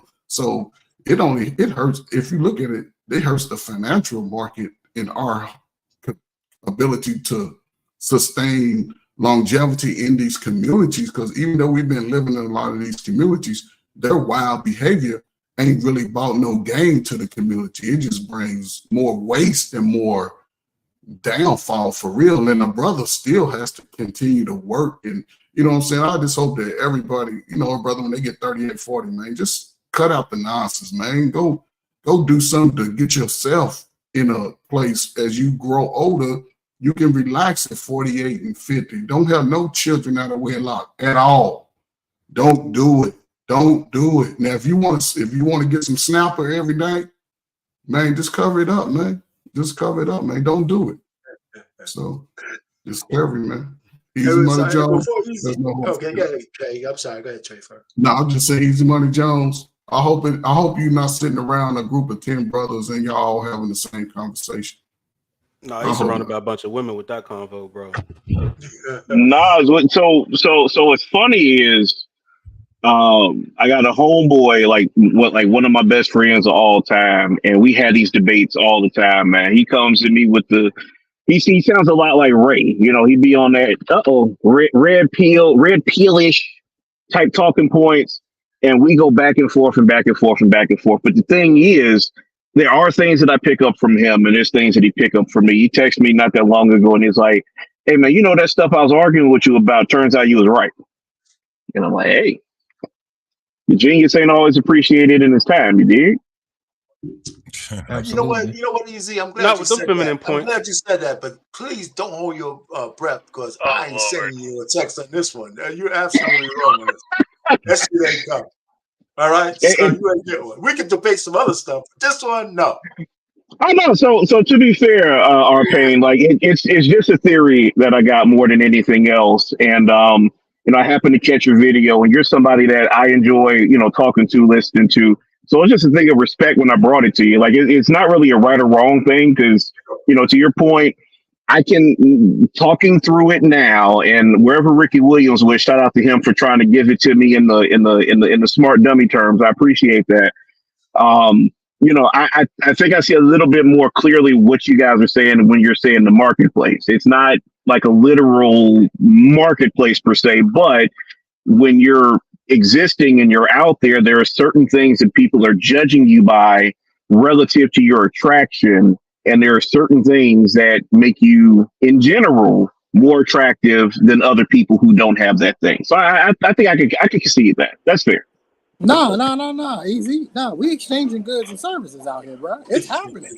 Nah, you ain't gonna give me there, man. You ain't gonna give me there. Yeah, it's like a You said goods and services. Nah, I heard about you. I don't know if it's goods and services with you, man. I don't know. So, Ray, you have anything? I exchange both goods and services. and service. No, So, I Ray, mean, go ahead. he understands. I mean, people are choosing. That's just what it is. I mean, I was out this weekend. Trust me, these clubs out here in KC are packed. I was out this weekend. Had no offense, Arpain, but there was a boomer out there trying to holler at this chick. So I ran into this influencer chick here locally. You know, old boomer tried to step to her, and she did that dude dirty, and then like put my hands on her titties, bro. And he had to sit there with his lip out, bro. Like people are choosing. Like I was just like, bro, you better go back and find your wife. Like you better find her. It's hard out here. I went to a hookah spot on Saturday. They played the game of who gonna pay more for the table. We had already reserved a table, but another group came in and said we'll pay more for it. These fools decided to basically have an auction between the guys who wanted the table and us who had already reserved the table. We wound up paying more for the table just to get to the hookah spot. And this place was packed. I'm telling you, man, people are out here. I will agree with you. I do agree with you on this, Easy. There aren't as many participants. When you add in social media, when you add in the dating apps, when you add in the copious amounts of pornography and OnlyFans and stuff like that, right? I will agree with you that I don't think it is as many, right? If you take, say, in the 90s, where I believe almost everybody, for the most part, was out on a Friday night, Saturday. Nobody was really sitting at home back in the 90s, you know what I mean? But now, yeah, you're going to have a few more people. I do agree with you on that. But even still, that just goes to show you just how many people we really have, because these places are still packed. And I'm in D.C., but if you go to New York, Atlanta, Miami, Las Vegas, L.A., right, Memphis, St. Louis, all these places, man, them places are packed with people on Friday nights, and everybody trying to get them a little piece. All right. Hey, Prototype, you got some more? Nah, man, y'all done rip Easy to shreds, man. I don't even know what else to say to the guy, man. There's some more meat on that bone, Paul. There's some more meat on that bone. Nah, man, those are big bars, dog.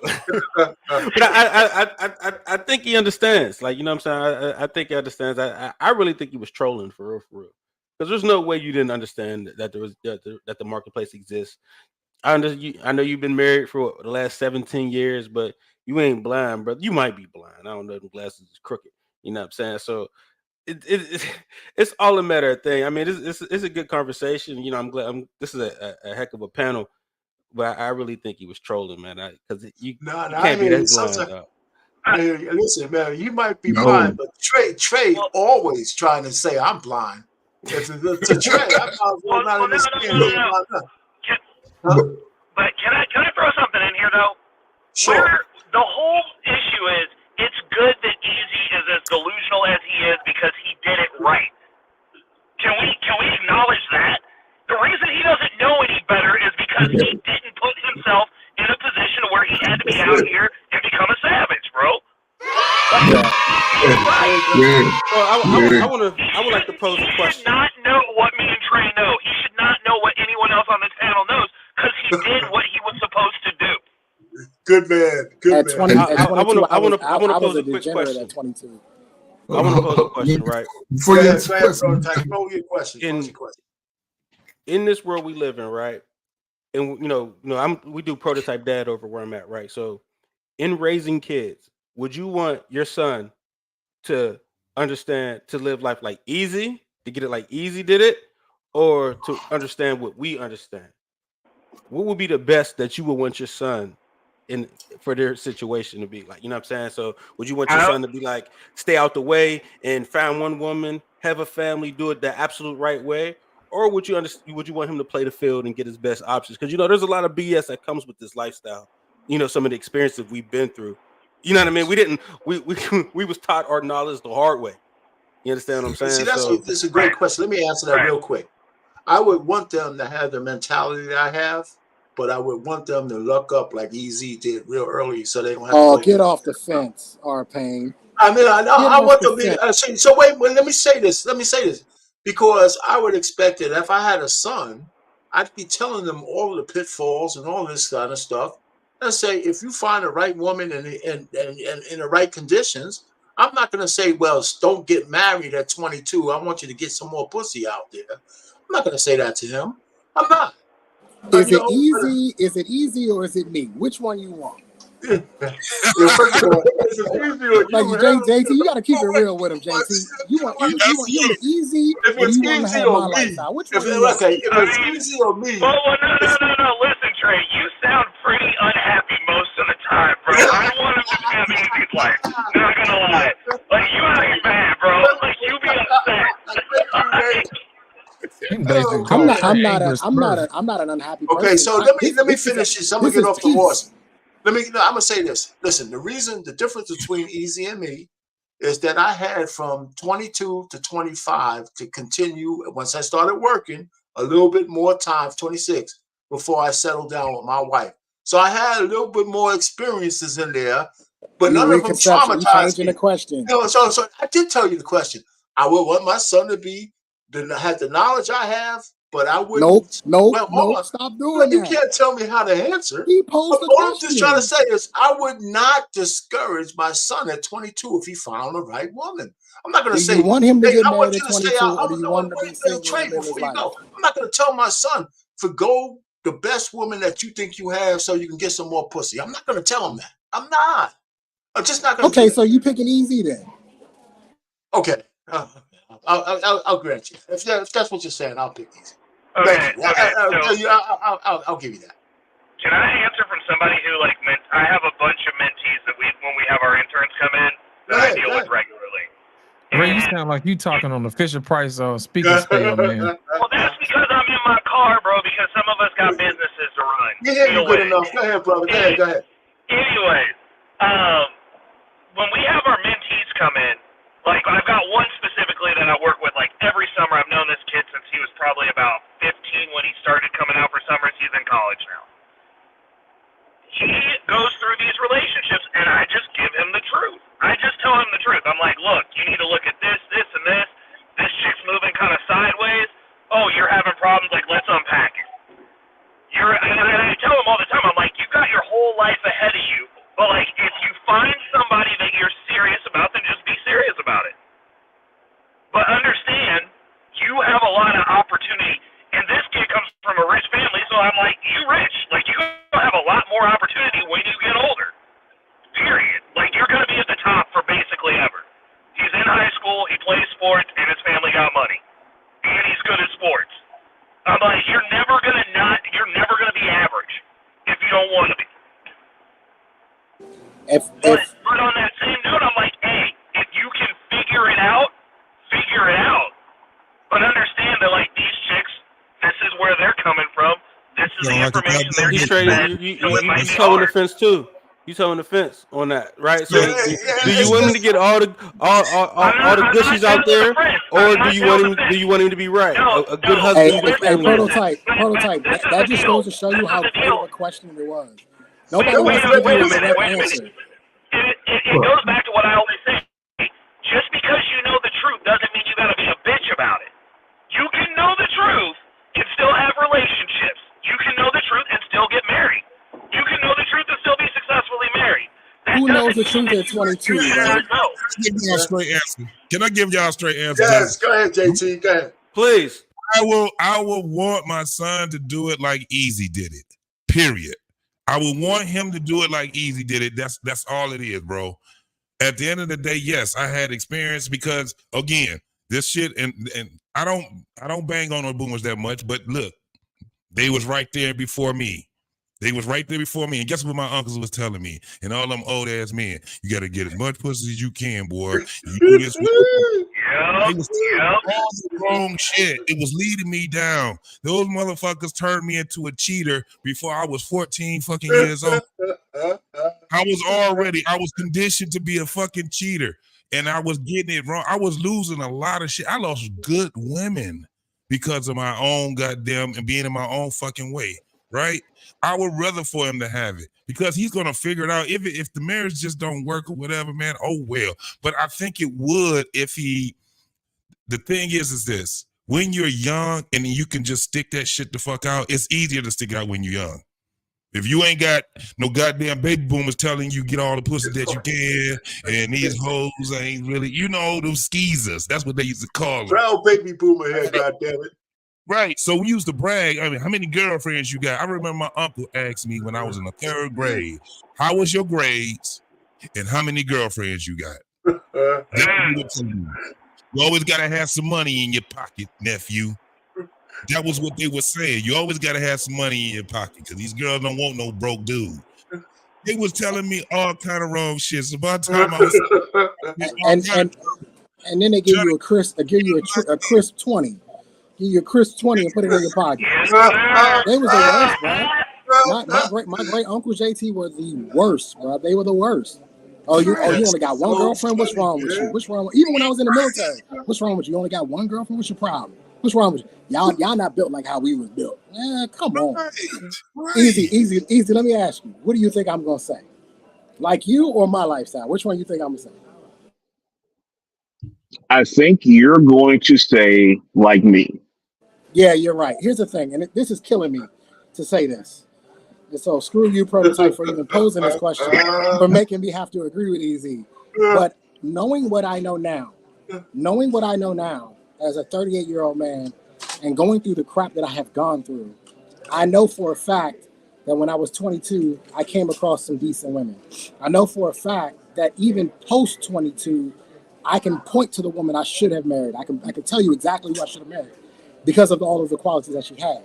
So if it's my son, I tell my son, if you met that woman at 22, marry her now, because when you get to be my age, it becomes extremely difficult to find a woman that to marry. Now, here's the thing. We talk about the women having a wall all the time. The women have this wall, this physical wall. There is a wall for men too. When you get to a certain, it's not a physical wall, it's a financial wall. You don't know who to trust at this point. You start to make so much money, and you start to build these assets and build these portfolios. You can't trust them. You don't know why I have no idea why these women are here. Do they actually like me? Or do they like the lifestyle I could potentially provide them? I have no clue, and I have to take her at her word, and I have to do all of this vetting, which is why most of the time I'm on these panels, because I'm trying to pick up some nuggets from you married guys to try to add to this vetting repertoire of questions that I need to ask these women so I can find out which one is legit or not. So if it's up to me, I would say no. Go get her at 22 when you both really don't have anything, and build together, because more than likely she's more genuine, she's more honest, and she's probably a better person at 22. Because when you get to be my age, it gets difficult, very difficult. I got a good question for you to ask them. To vet. But Prototype, hold on for a second. I want to get everybody. No, I was going to give him a tool. A real quick tool. Ask these women who they are in their family. Like, what role do they play in their family? And that'll tell you a hell of a lot about who they are, what they're capable of doing, what they'll do, what won't do. Because if they are the one in their family, then they're less likely to make the bad decisions. You understand what I'm saying? That's a good point. Real quick, and lost in translation, if you have something, I should stop asking you if you have something. You can go, and then you can go, Trey. It's funny because I said that same thing to my sister once. My sister's younger, but she has her little segment of the family. And when my stepmother passed away, I told her when she was like, lamenting, I said, you know what? She was a police sergeant. And she's retired now. I said, listen, you're the matriarch of your family now. So everybody under that umbrella, you're going to have a lot to say, grandchildren, children, stuff like that. I'm here to talk to you anytime you need me and stuff. I said, there's nothing to be, don't be afraid of that. Just embrace it, because that's where you are. She took one of her aunts in, who's like 90 years old now. She does a lot. I said, it's up to you. So that's a good point. That's really a good point. She's married and stuff like that. Lost in translation, what you got? Here's my thing, man. to tie it back into what you said, RP, I think most of the guys are taught how to be husbands. And I think what happens is that the women crush that dream by doing certain things on the side. You know what I'm saying? Just having, random guys on the side. That's how they survive. I was having this conversation with a female friend of mine today, and she's actually moving to a new apartment. And I was telling her, I said, how's that single independent life treating you? I said, you ain't got nobody to bring your boxes up. You know what I'm saying? You got nobody to help you fix this stuff. Ain't nobody to buy you this stuff. I said, let me explain something to you. I said, that's the type of stuff that women leave out. You know what I'm saying? That they always say, hey, I'm an independent and single woman, but you're not independent and single when it comes time to move. So all those guys who brought your packages up, set up your desk, set up all this other stuff, you never mention those guys. You see what I'm saying? But at the same time, you're going to sit up and say how you did it your own way. And that's not the truth of the matter of the story. And I think a lot of times guys get left out of the story because there are guys who do stuff in the background that really never get shows for whatever reason. Now to put it to what Easy said earlier, it's actually better to get married young, not for the sake of just getting married young, to reduce the amount of trauma that your woman is going through, because whatever she has, she's going to multiply it. So if she hasn't had all these bodies put on her, whatever, going through stress and trauma, she's not going to give that feedback to you. All she knows is you. You see what I'm saying? So whatever drama she got, she picked that up from you. So if you nice to her, you sweet to her, or whatever, she's going to give you that back. But my thing is this: when you have women who stretch this thing out until their 40s and 50s, imagine how many times they've had their heart broken. Imagine how many bad experiences they have. When you try to marry somebody like that, it's hard to change them because they're always in survival mode. That's the reason why most of the time when we talk about sexual marketplace value, they always want somebody who's tall because it's security. They always want somebody who makes more money than them because that's security. They want somebody who looks better than them because that's security. They want somebody who's smarter than them because that's security. That's the marketplace in itself. The problem with that is most guys don't really hit their stride, man, until they 30 years old. Am I not right, Trey? 35. So 35. So my thing is this: it's good to get married early because you have somebody who can build with you. And women respect men more when they see you build because they know what went into it. And not only on top of that, if you get married young enough, your kids can still see their grandkids. And if you're really lucky, they can see their great grandkids. And they can get wisdom from people who got a vested interest in them. So that's why I always tell people, man, when we start talking about these sexual marketplaces and all this other stuff, it is there for a reason. But at the same time, know why you're there.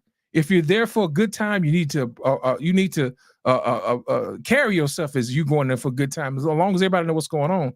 But if you're there to find a wife, you might want to change up how you do it and how you vet these women and say, hey, is she moving like a wife? You see what I'm saying? Just like the women, they need to know, is this guy moving like a husband?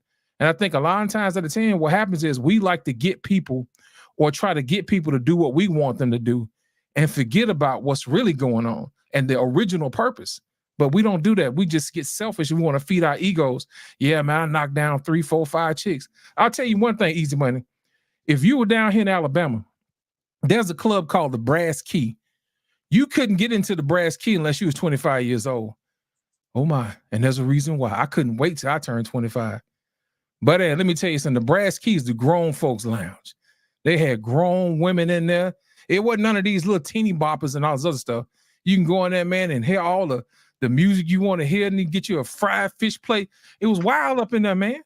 You know what I'm saying? I assure you, it would have changed your life. Your life would not be what it is today because you would have seen what was available to you after 25.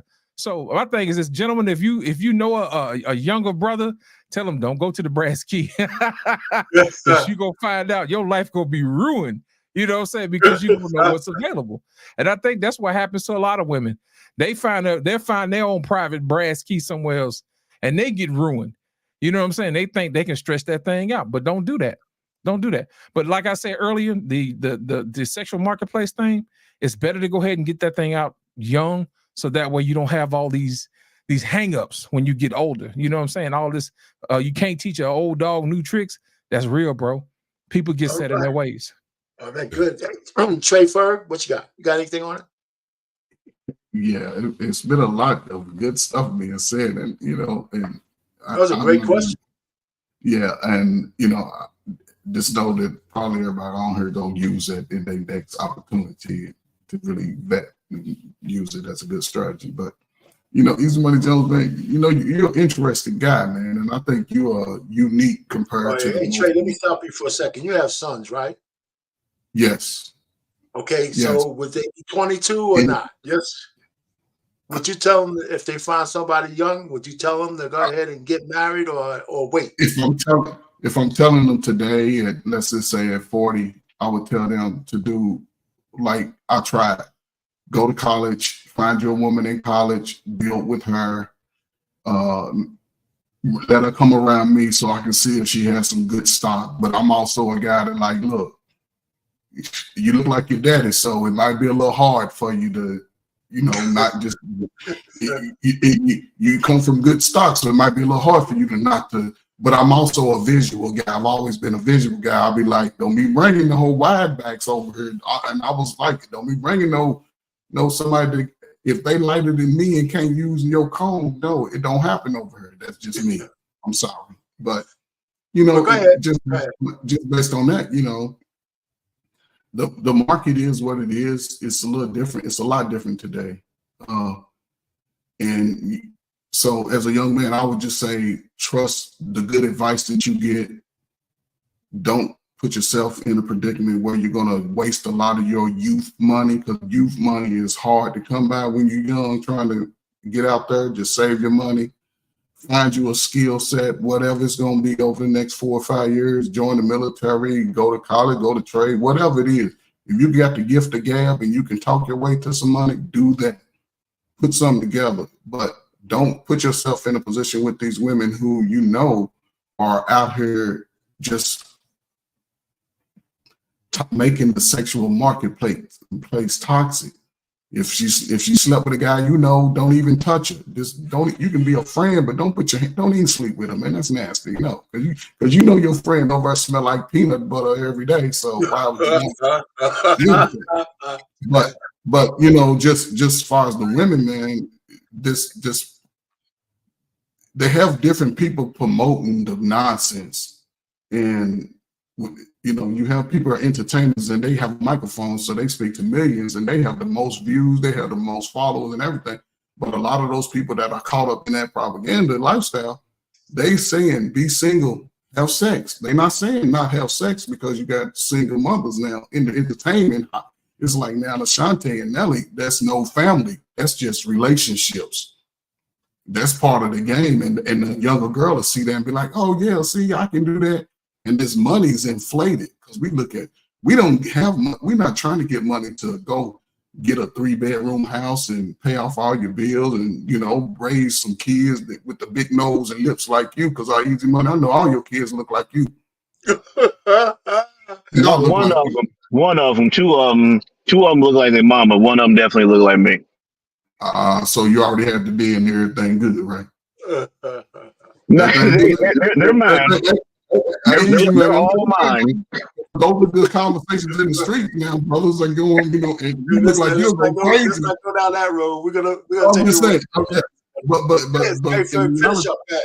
He know how to do the math.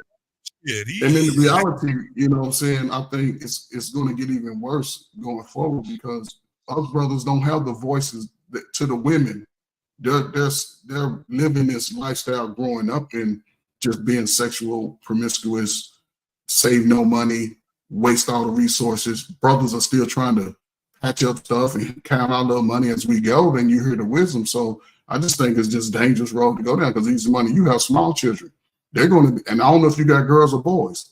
You got boys, they going to get played. If you got girls, they going to be out here if you ain't there. If you ain't, once they turn 21, they can go anywhere, brother. You better hope and pray you put some good love in them babies. Right. I got 3 boys, so we're already prepping them for what life is going to be like after mom and dad. So yeah, I 100% understand that. Let me tell you this, Easy Money. You probably need to get on a private line with BMU, because the way he says he talks to his sons, it might be a lesson in there somewhere for everybody. Hey, listen. That was a great question, Prototype, for us to to go round robin. Everybody got a chance, and I don't want to, but I'm gonna let Easy Money say his last words, and then I'm gonna say mine, and then maybe we go let this go, because that was a good round robin for us to go ahead and finish this thing. Great question, man. I appreciate all you brothers coming up, man, because y'all made the show. Yeah, y'all really did. I mean, You got an early bedtime tonight, R-Pain? What's going on here? Well, and listen, I don't want to, they always say leave a little bit earlier than stay too long, right? That's what they say, right? But it's been over like almost an hour and 40 minutes. You came late, Trey. That's what I'll say. Anyway, but Easy Money, let me let you go ahead and say your last piece, and then I'll, end it up. Go ahead. No, like I said, just first and foremost, appreciate you having me. Appreciate the convo. I told you this was going to be fun. At the end of the day, I don't think we're that far off in terms of what the view is. I just think that I think that the things that make us different and the different ways that we look at it create some good conversations. But at the end of the day, we want strong families. We want, mom, dad, babies, multi-generational influences. We want a strong Black community. At the end of the day, I think we all want that. So, like I said, we just got different ways of looking at things, and I appreciate the differences. I appreciate the conversation. Definitely appreciate you, Trey, for bullying me to get back in the gym. So, definitely appreciate that. Bullying works. It does. It does. Because if you made one more comment about my neck, man, I was going to ask you to drop the location, man. I'm joking. I wasn't going to do that, but you get where I'm going. Would you want to come raid my refrigerator? No, I was going to come see you for a workout plan. So, like I said, definitely appreciate the conversation. Speaking of the babies, they are scouts, and I got to go in there and see what they're working on. So I appreciate you. Hopefully talk to you guys soon. Take care. All right. Hey, listen, everybody, thanks for coming up again. Listen, I got like 97 videos on my channel, and I pick and choose from those videos to say, listen, these are good ones that we could talk about and expand on. And there's no better place to do it than right here on Black Man Unfiltered Network. And I really appreciate him giving me the venue and having the brothers in the back. Thank you, Lost in Translation, for running stuff, and all the brothers who came up today. Too bad we didn't get a sister, but sometimes it's great to just have Black men talking to each other. And it turns out that was a good idea today. And listen, BMU, too bad you couldn't get a little bit. I know you're probably chomping at the bit that you couldn't get a little bit in that, but hey, man, there'll be some other times. So to everybody in the chat, I appreciate all your comments and things of that nature. And I don't go in the chat as much when I'm up here. I try to concentrate on what's being said. But with that, I want to tell everybody have a great night. R-Pain, the proud baby boomer, over and out.